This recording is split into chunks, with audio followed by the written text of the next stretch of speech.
It took 2 years to make, retorted the time traveler. Then, when we had all imitated the action of the medical man, he said, "Now I want you clearly to understand that this lever, being pressed over, sends the machine gliding into the future, and this other reverses the motion. This saddle represents the seat of a time traveler. Presently I am going to press the lever, and off the machine will go. It will vanish, pass into future time, and disappear. Have a good look at the thing. Look at the table too, and satisfy yourselves there is no trickery.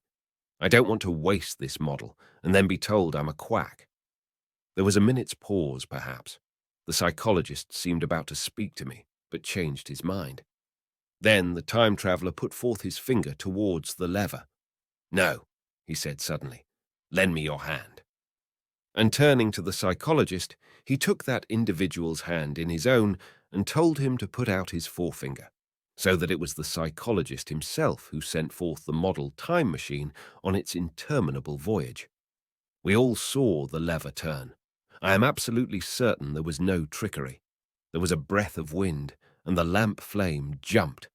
One of the candles on the mantel was blown out, and the little machine suddenly swung round, became indistinct, was seen as a ghost for a second perhaps, as an eddy of faintly glittering brass and ivory, and it was gone, vanished.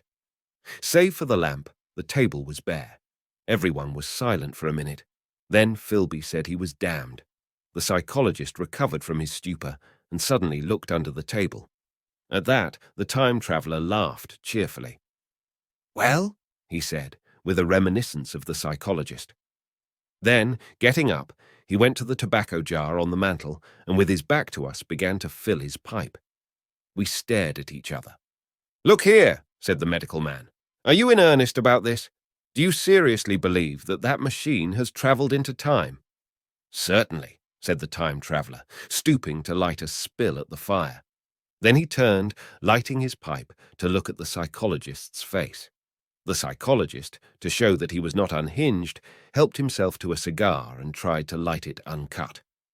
"What is more, I have a big machine nearly finished in there." He indicated the laboratory.